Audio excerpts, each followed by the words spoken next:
Shalom Bapak Ibu Saudara sekalian yang dikasihi Tuhan. Pagi hari ini kita berjumpa kembali melalui video call di rumah masing-masing. Anjuran dari pemerintah Kelurahan Kupang bahwa sehubungan dengan terpaparnya beberapa warga dari wilayah kita, maka diambil kebijakan kira-kira 2-3 minggu mulai minggu ini kita kembali menggunakan cara yaitu ibadah antar rumah.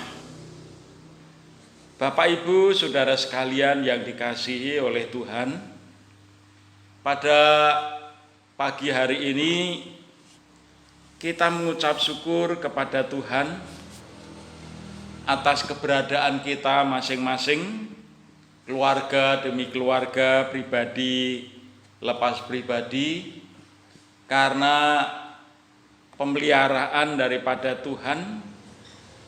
Dan Bapak Ibu Saudara sekalian, pertemuan kita pada pagi hari ini yaitu melanjutkan pengajaran pendalaman Alkitab secara berseri, yaitu ayat emas yang saya ambil dari Roma pasal 15 ayat yang ke-13. Seperti yang saya janjikan bahwa berdasar Roma pasal 15 ayat yang ke-13 ada 3 kata mutiara yang kita dapatkan pada masa-masa prihatin seperti sekarang ini, yaitu yang pertama adalah pengharapan, kemudian yang kedua ada kata-kata sukacita, dan yang ketiga atau yang terakhir itu adalah damai sejahtera. Roma pasal 15 ayat yang ke-13. Kemudian bisa kita baca juga di dalam Yohanes pasal 14 ayat 27. Saya akan bacakan di dalam Roma pasal 14 ayat yang Roma pasal 15 ayat yang ke-13. Semoga Allah sumber pengharapan memenuhi kamu dengan segala sukacita dan damai sejahtera dalam iman kamu, supaya oleh kekuatan Roh Kudus kamu berlimpah-limpah dalam pengharapan. Kemudian di dalam Yohanes pasal yang ke-14 ayat yang ke-27.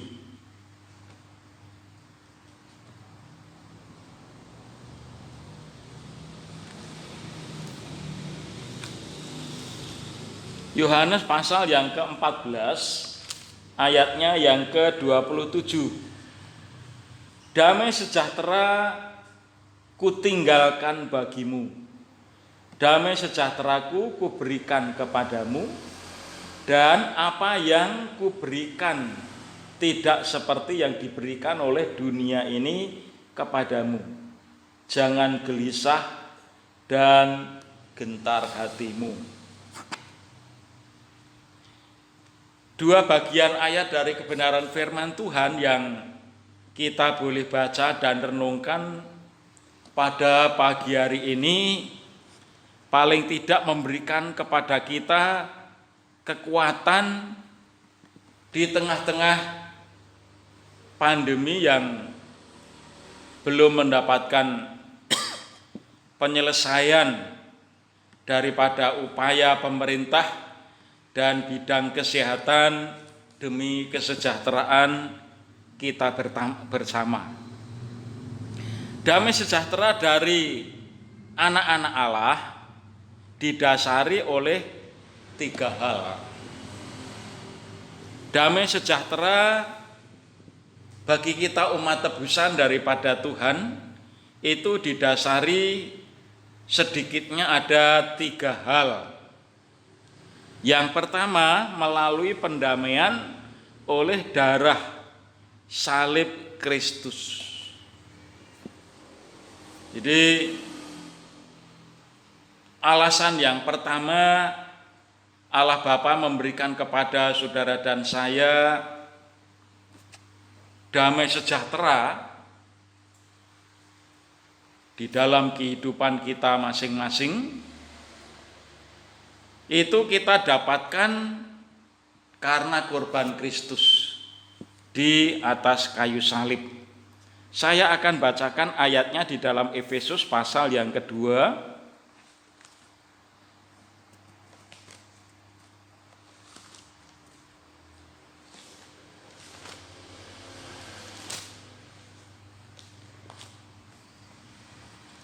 Dari Efesus pasal yang kedua, ayatnya yang ke-11 sampai dengan ayat yang ke-16. Saya bacakan demikian, Efesus 2 ayat yang ke-11 sampai dengan ayat yang ke-16. Dipersatukan di dalam Kristus, itu perikopnya dari ayat-ayat ini. Karena itu ingatlah bahwa dahulu kamu sebagai orang-orang bukan Yahudi menurut daging yang disebut orang-orang tak bersunat oleh mereka yang menamakan dirinya bersunat, yaitu sunat lahiriah yang dikerjakan oleh tangan manusia.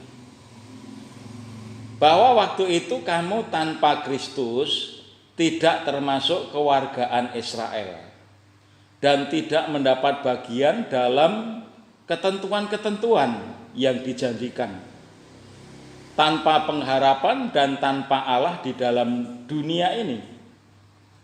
Tetapi sekarang di dalam Kristus Yesus, kamu yang jauh sudah menjadi dekat oleh darah Yesus. Karena dialah damai sejahtera kita, yang telah mempersatukan kedua pihak dan yang telah merubuhkan tembok pemisah, yaitu perseteruan.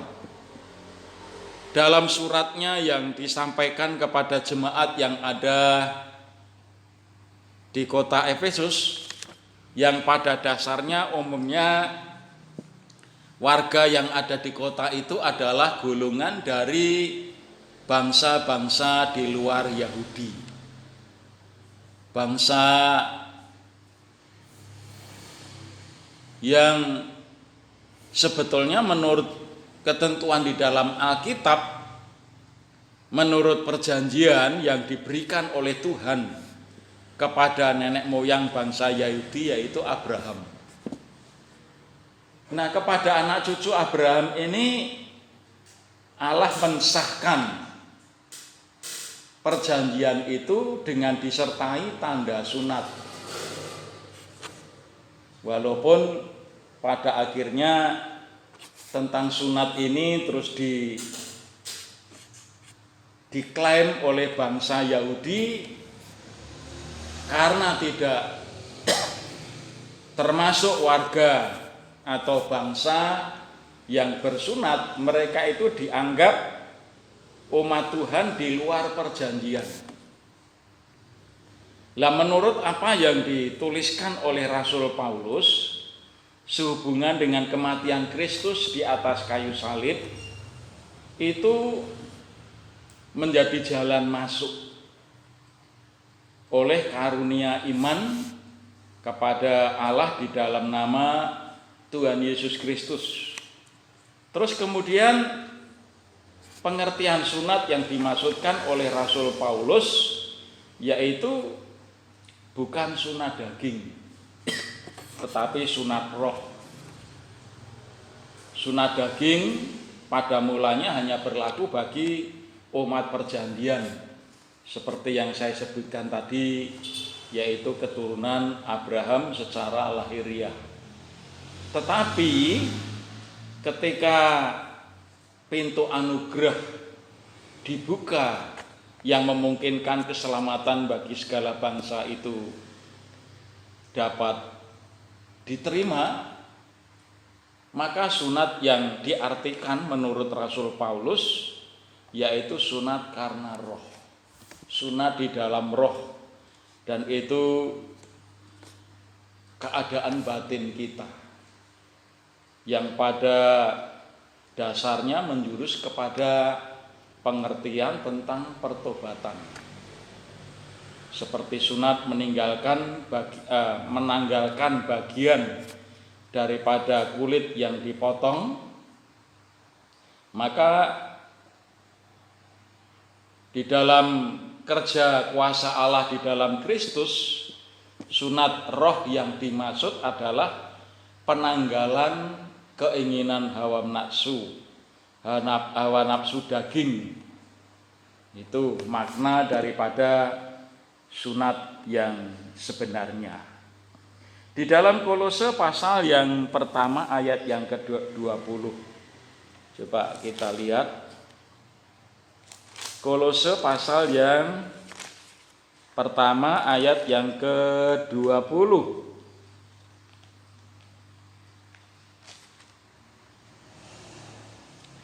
Dan oleh dialah ia mendamaikan atau memperdamaikan segala sesuatu dengan dirinya, baik yang ada di bumi maupun yang ada di surga. Sesudah ia mengadakan pendamaian oleh darah salib Kristus. Jadi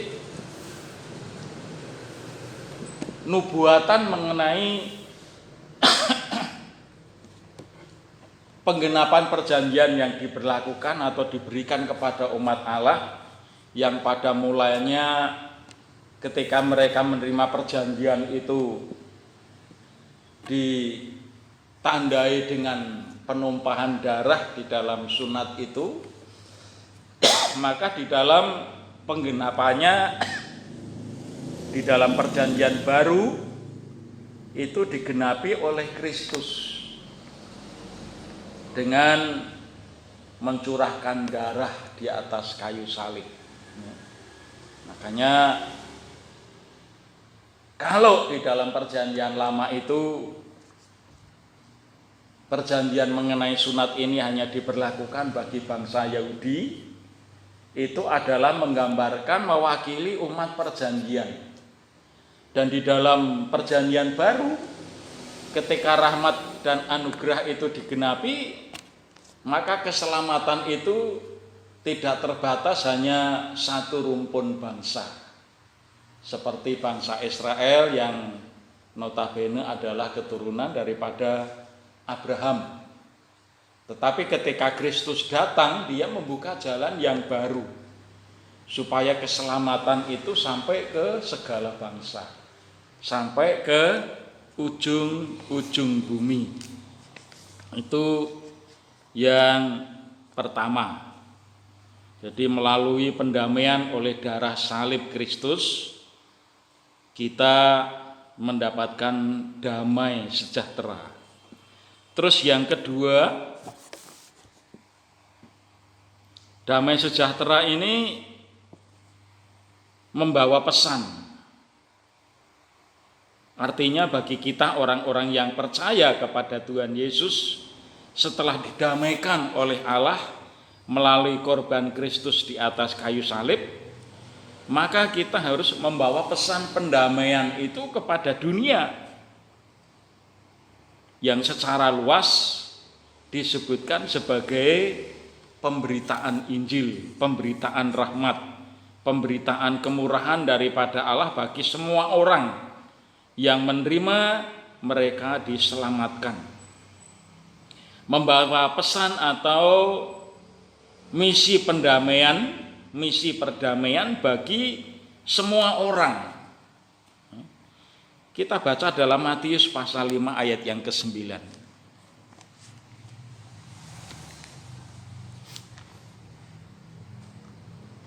Di dalam Matius pasal yang kelima ayat yang ke-9, dalam khotbahnya dari Tuhan Yesus di atas bukit, disebutkan di sana, Matius pasal 5 ayat 9, berbahagialah orang yang membawa damai, karena mereka akan disebut anak-anak Allah. Misi pelayanan penginjilan yang pada akhirnya dipercayakan oleh Tuhan Yesus kepada para murid, itu adalah merupakan kesinambungan daripada rencana Allah Bapa kita dalam rangka keselamatan bagi semua manusia. Berita itu dapat diterima sebagai kabar baik yang pada intinya adalah membawa damai. Untuk kembali kita mencermati pendamaian atau membawa damai, itu sebelum pendamaian itu terjadi, manusia itu sebetulnya hidupnya itu dalam keadaan konfrontasi dengan Allah, bermusuhan dengan Tuhan.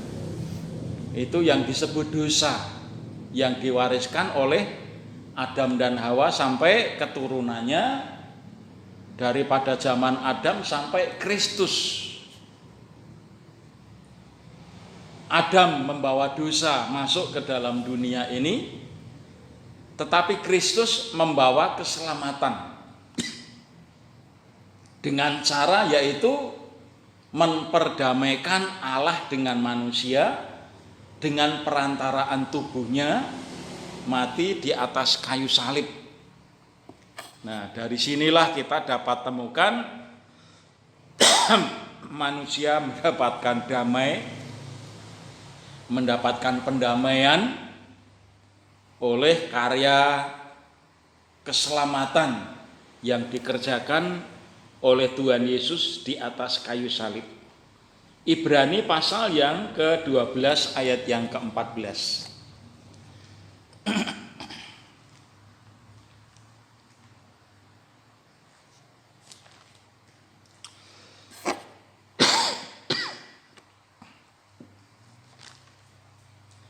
Di dalam Ibrani pasal 12 ayat yang ke-14. Ibrani pasal yang ke-12 ayat yang ke-14. Berusahalah hidup damai dengan semua orang dan kejarlah kekudusan, sebab tanpa kekudusan tidak seorang pun akan melihat Tuhan.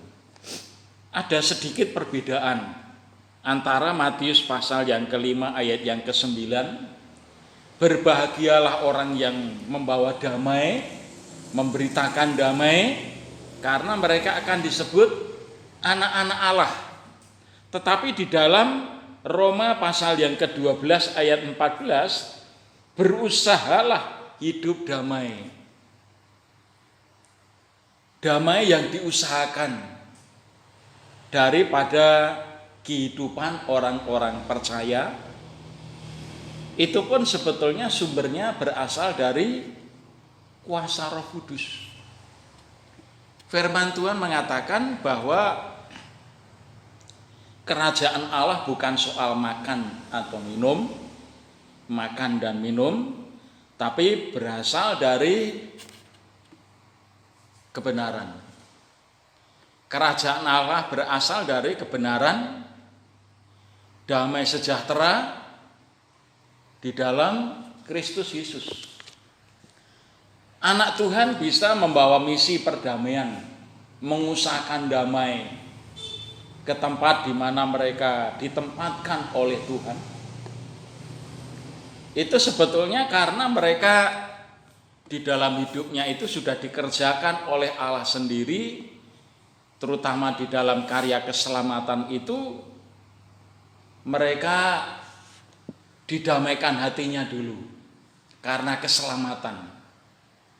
damai sejahtera, ayem tentrem, karena mereka tidak lagi berpikir tentang kehidupan yang akan datang, bagaimana nanti penerimaan kita di hadapan Tuhan, karena Tuhan sudah menjanjikan keselamatan yang pada ujungnya adalah orang yang diselamatkan di dalam hidupnya tidak perlu was-was, tidak perlu khawatir, tidak perlu ragu-ragu tentang kehidupan yang akan datang, karena semuanya sudah dijanjikan oleh Kristus Yesus.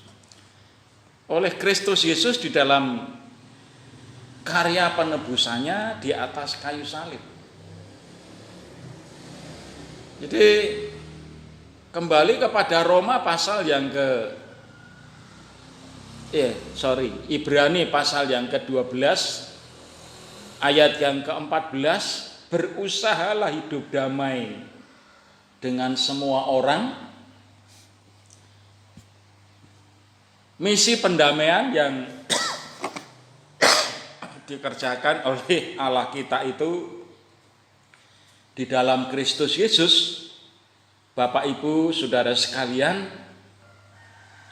pada akhirnya damai sejahtera itu melekat di dalam kehidupan kita sebagai akibat daripada penerimaan secara utuh di dalam pribadi Yesus di dalam kehidupan kita.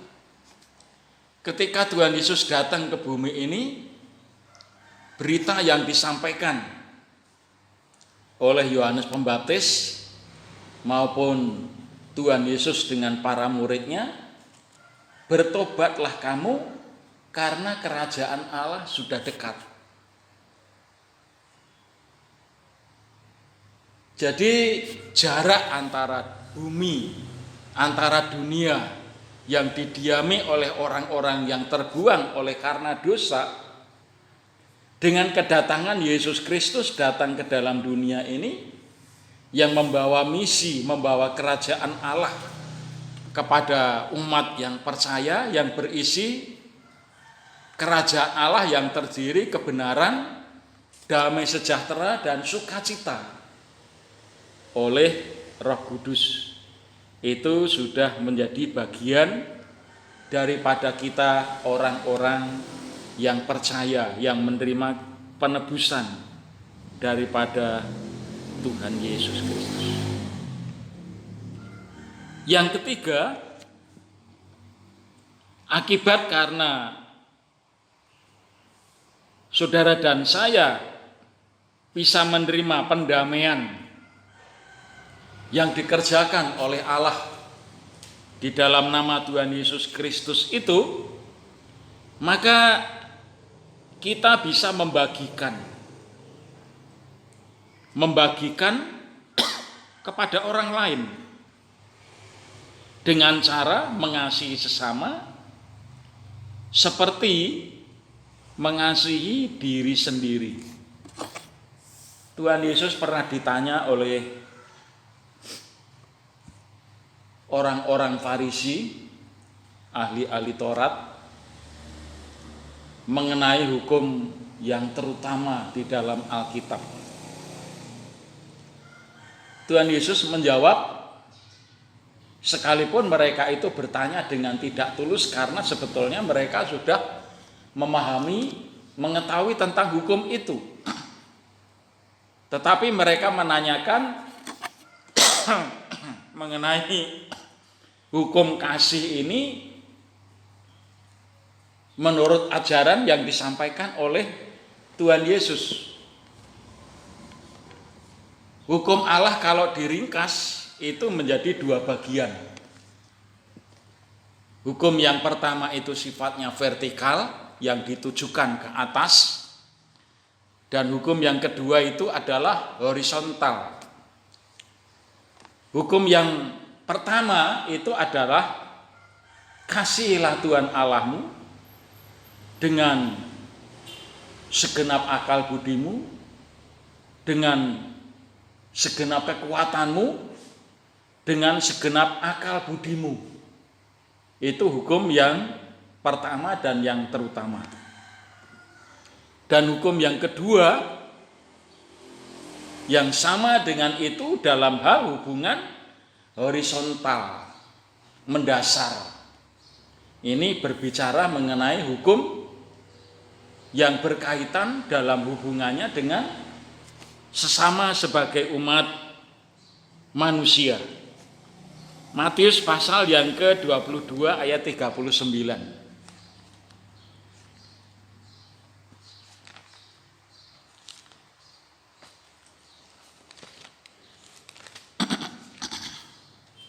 Matius pasal 22 ayatnya yang ke-29.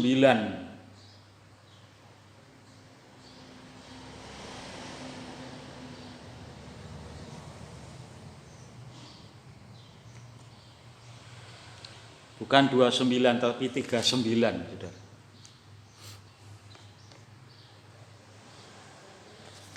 Matius pasal 22 ayat 39. Dan hukum yang kedua yang sama dengan itu ialah kasihilah sesamamu manusia seperti dirimu sendiri. Mengasihi sesama manusia dicontohkan oleh Tuhan Yesus seperti kamu mengasihi dirimu sendiri.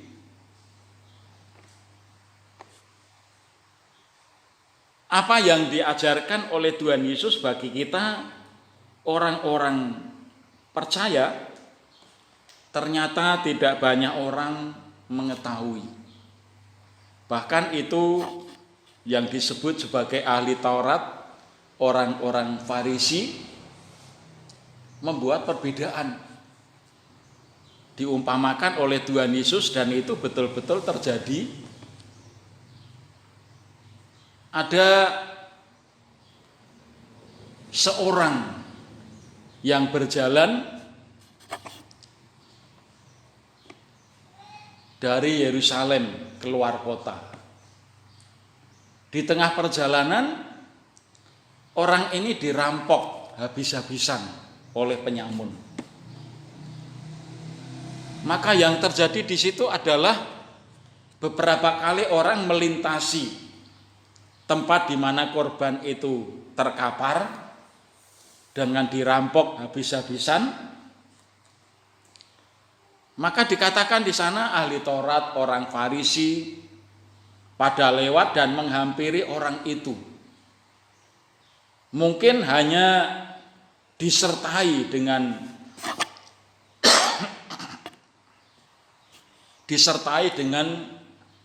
tindakan, dengan ucapan, kasihan dia. Kasihan dia, tapi terus lewat, lalu saja. Orang yang lain juga begitu. Orang Farisi lewat di samping daripada korban yang tergeletak dan nyaris mati itu. Setelah dia mengatakan kasihan, kemudian ditinggal beringsut lalu berlalu. Kemudian di situ diceritakan bahwa ada seorang Samaria. Seorang Samaria ini kita tahu orang Samaria itu siapa. Itu memang bagian daripada orang Israel. Tapi ini bukan golongan daripada ahli agama. Katakanlah itu hanya rakyat biasa. Tapi orang Samaria ini saya percaya bahwa dia masih keturunan daripada Abraham. Mendekati orang yang terkapar karena dirampok itu, kemudian diangkat, dinaikkan ke keledainya, kemudian dibawa ke tempat penginapan. Dan di sana orang itu dirawat, si korban ini. Ya, diminyai, diobati dengan cara yang secara tradisi pada waktu itu dilakukan sambil orang Samaria ini berpesan kepada tuan rumah di mana korban ini dititipkan. Tolonglah saudaraku ini, rawatlah sampai sembuh, sampai pulih. Ini aku titipkan biaya untuk perawatan daripada orang ini. Dan seandainya itu nanti kurang, nanti kalau aku lewat lagi ke sini mampir, maka berapapun kekurangannya aku akan penuhi. Nah, dibanding dengan ahli Taurat dan orang Farisi, maka orang Samaria yang baik hati ini menunjukkan kasihnya. Itu sebabnya Tuhan Yesus ditanya oleh orang-orang Farisi, ahli Taurat, siapakah sesamaku manusia?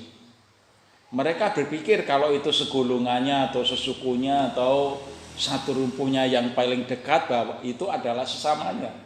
Tapi orang lain tidak diperhatikan. Itulah yang dimaksud oleh Tuhan Yesus berhubungan dengan peristiwa mengenai orang yang menjadi korban rampokan di tengah perjalanan itu. Mengasihi sesama manusia seperti dirinya sendiri, yang artinya kita memberi perhatian secara khusus, baik untuk pertumbuhan iman dan pertumbuhan rohani kita bersama.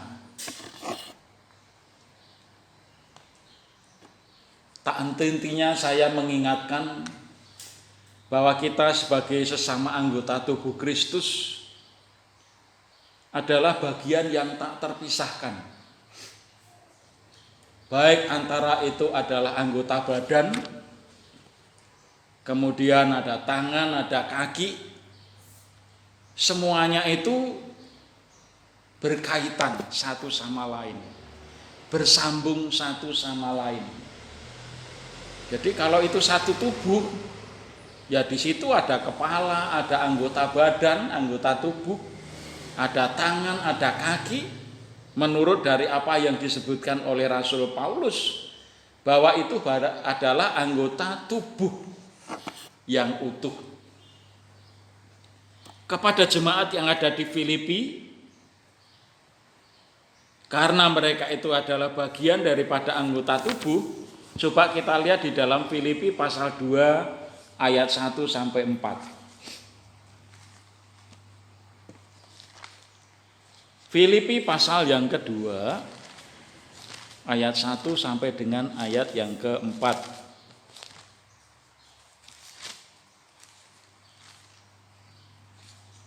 Saya bacakan demikian, Filipi pasal 2 ayat 1 sampai 4. Nasihat supaya bersatu dan merendahkan diri seperti Kristus.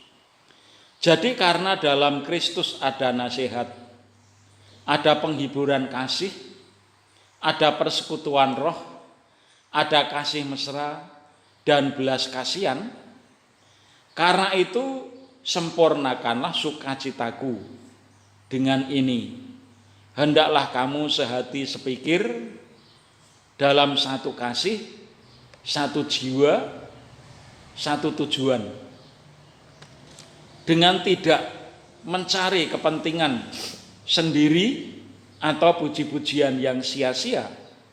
Sebaliknya hendaklah dengan rendah hati yang seorang menganggap yang lain lebih utama daripada dirinya sendiri.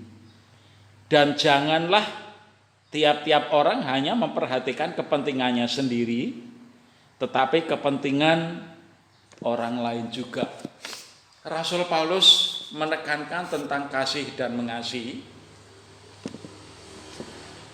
di dalam tatanan kehidupan sebagai sesama orang yang percaya.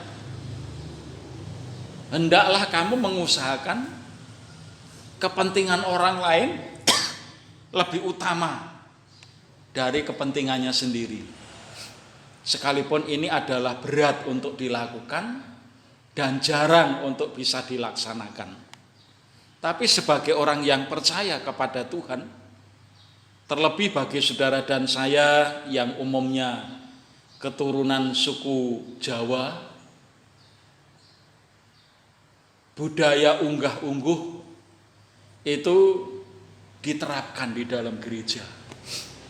Unggah-ungguh itu artinya bisa menata diri, bisa memberikan penghormatan kepada orang lain, menghargai mereka sebagaimana sepatutnya, sebagaimana layaknya. Itu yang dimaksudkan. Jadi jangan hanya mementingkan kepentingannya sendiri saja, tapi juga kepentingan orang lain. Saya ambil contoh, misalnya di jalan raya, di jalan besar, jalan yang ramai seperti sekarang ini, kalau orang hanya mengutamakan kepentingannya sendiri, maka itu akan menimbulkan banyak malapetaka, banyak kecelakaan. Yang ditimbulkan bukan hanya kerugian bagi orang lain, tapi juga bagi dirinya sendiri. Karena yang namanya kecelakaan musibah, namanya misalnya tabrakan, itu adalah kedua pihak mengalami kerusakan. Tapi berbeda kalau kita bisa menempatkan diri sebagai sesama pengguna jalan yang kita lintasi. Kalau kita bisa berhati-hati, kita sendiri selamat dan orang lain juga selamat oleh karena keadaan perjalanan yang simpang siur seperti itu. Ayat yang terakhir saya akan bacakan Efesus 2 ayat 17 sampai 22. Efesus pasal yang ke-2 ayat 17 sampai 22. Ia datang dan memberitakan damai sejahtera kepada kamu yang dekat jauh dan damai sejahtera kepada mereka yang dekat. Karena oleh Dia kita kedua pihak dalam satu roh beroleh jalan masuk kepada Bapa. Demikianlah kamu bukan lagi orang asing dan pendatang, melainkan kawan sewarga dari orang-orang kudus dan anggota-anggota keluarga Allah yang dibangun di atas dasar para rasul dan para nabi dengan Kristus Yesus sebagai batu penjuru. Di dalam Dia tumbuh seluruh bangunan rapi tersusun menjadi bait Allah yang kudus di dalam Tuhan. Di dalam Dia kamu juga turut dibangunkan menjadi tempat kediaman Allah di dalam roh. Berikutnya Rasul Paulus memberikan ajaran kepada jemaat yang di Efesus tentang hubungan dengan sesama anggota.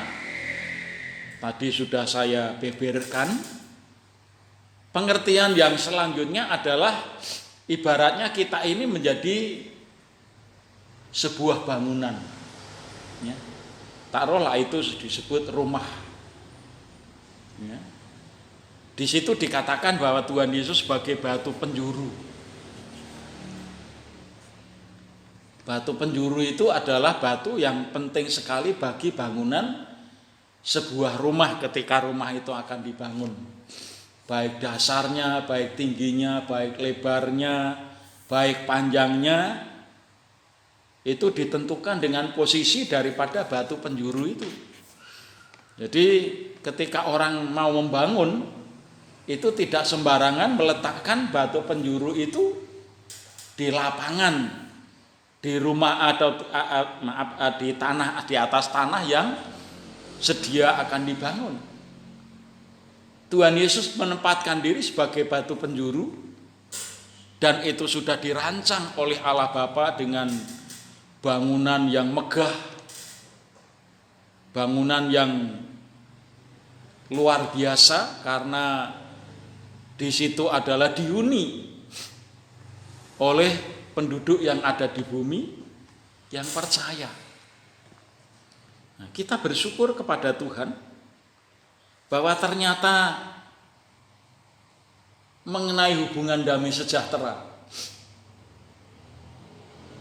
yang dirancang oleh Tuhan Yesus Kristus dengan jalan mempersembahkan hidupnya bagi keselamatan manusia dari dosa, yang pada akhirnya mereka dapat damai sejahtera, hubungan dipulihkan baik dengan Allah sebagai pencipta maupun dengan sesama manusia sebagai orang-orang yang percaya sebagai objek yang menjadi sasaran daripada cintanya Allah, itu diterapkan di dalam gereja. Nah, kita bersyukur untuk hal ini Bapak Ibu Saudara sekalian, bahwa di antara segala suku-suku bangsa yang ada di muka bumi ini, Bapak Ibu Saudara sekalian dan saya ternyata terpilih untuk menjadi bahan bangunan yang tujuannya adalah membuat bait Allah yang hidup, di mana Allah ada di dalamnya, ada di dalam hati kita, dan kita sebagai orang-orang yang percaya dari segala bangsa yang ada di muka bumi ini, Bapak Ibu Saudara dan saya sekalian beroleh sejahtera, sukacita. Bahkan dari awal yang saya sampaikan firman Tuhan itu, yaitu Bapak Ibu Saudara sekalian mempunyai pengharapan. Pengharapan yang sudah dirancang oleh Allah kita itu adalah pengharapan yang tidak akan pernah melenceng. Pengharapan yang tidak akan pernah meleset, apalagi batal. Tidak ada itu. Sampai bumi ini berlalu, satu noktah, satu titik daripada perjanjian yang aku berikan kepada manusia tidak akan dihilangkan sampai perjanjian itu digenapi. Demikian firman Tuhan yang saya sampaikan pada pagi hari ini, dengan harapan, dengan memiliki 3 hal, yaitu yang pertama adalah saudara dan saya memiliki pengharapan, kemudian yang kedua memiliki sukacita, dan yang terakhir memiliki damai sejahtera. Kiranya ini menjadi dasar bagi Bapak Ibu Saudara sekalian untuk kita tetap kuat, tetap teguh, tetap mengucap syukur kepada Tuhan. Karena Allah yang menjanjikan bagi kita adalah Allah yang setia. Demikian firman Tuhan yang saya sampaikan. Mari kita sama-sama berdoa. Bapa kami surgawi, kami mengucap syukur untuk pagi hari ini kami dapat bersama-sama mengadakan fellowship, walaupun dengan jarak antar rumah, tetapi kami percaya Allah yang di dalam rohnya yang kudus memimpin dan membimbing kehidupan kami, bahkan memenuhi hati kami dalam damai sejahtera dan sukacitamu. Kami berdoa ya Tuhan untuk anak-anak-Mu pribadi demi pribadi, keluarga demi keluarga, peliharakan mereka dalam dan kasih setia daripada Tuhan. Kami bersyukur untuk ini Tuhan. Kami berdoa untuk warga lingkungan kami yang beberapa hari yang lalu terpapar adanya virus pandemi ini Tuhan. Biarlah kiranya Tuhan akan menolong, Tuhan berikan kekuatan, Tuhan berikan penghiburan, Tuhan berikan kepada mereka damai sejahtera dan sukacita oleh Roh-Mu yang kudus. Berkati kehidupan anak-anak-Mu dalam kehidupan sehari-hari. Cukupkan kebutuhan kami masing-masing, terutama untuk perekonomian, untuk makan dan minum kami. Berkati yang bisa bekerja, ialah kekuatan yang daripada Tuhan. Itu akan menjadi alasan bagi mereka untuk tetap bersemangat menghadapi apapun yang dialami di dalam kehidupan mereka. Para suami, para istri, orang tua, dan anak-anak. Kami mohonkan perlindungan daripada Engkau Tuhan, dinyatakan di dalam kehidupan mereka. Terima kasih Tuhan, kami mengucap syukur kepadamu. Engkau memberikan kepada kami 3 hal di tengah-tengah situasi yang bagi banyak orang sangat memprihatinkan, yaitu pengharapan, sukacita, dan damai sejahtera di dalam nama Tuhan Yesus. Terima kasih Tuhan, kami mengucap syukur kepadamu. Sekarang Bapak Ibu Saudara sekalian yang dikasihi oleh Tuhan, pada akhirnya kami memohonkan berkat daripada Allah Bapa di dalam nama Tuhan Yesus Kristus, serta persekutuan dengan Roh Kudus menyertai kita sekalian mulai saat hari ini sampai Maranatha Tuhan Yesus datang kembali. Allah yang merancang, Allah yang memulai pekerjaan yang baik dalam karya keselamatan, maka Dia juga akan melengkapi dan menggenapi janji-janjinya bagi kita orang yang percaya. Dalam nama Tuhan Yesus Kristus kami mengucap syukur. Amin. Jangan dimatikan dulu. Bapak Ibu Saudara sekalian, dalam kebaktian yang berjarak pada pagi hari ini, kita masih juga akan bisa meneruskan pelayanan kita bersama, terutama untuk kesinambungan pekerjaan Tuhan. Yang saya maksudkan di sini adalah dengan persembahan-persembahan Bapak Ibu Saudara sekalian, terutama di dalam hal ini tentunya yang mampu, ya, yang mampu menyisihkan berkat yang diberikan oleh Tuhan kepada Bapak Ibu Saudara sekalian.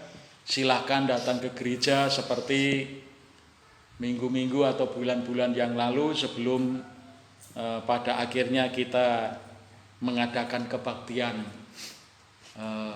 antar rumah ini, ya, maksud saya. Jadi pengurus di gereja menyediakan tempat persembahan Bapak Ibu Saudara sewaktu-waktu bisa disampaikan.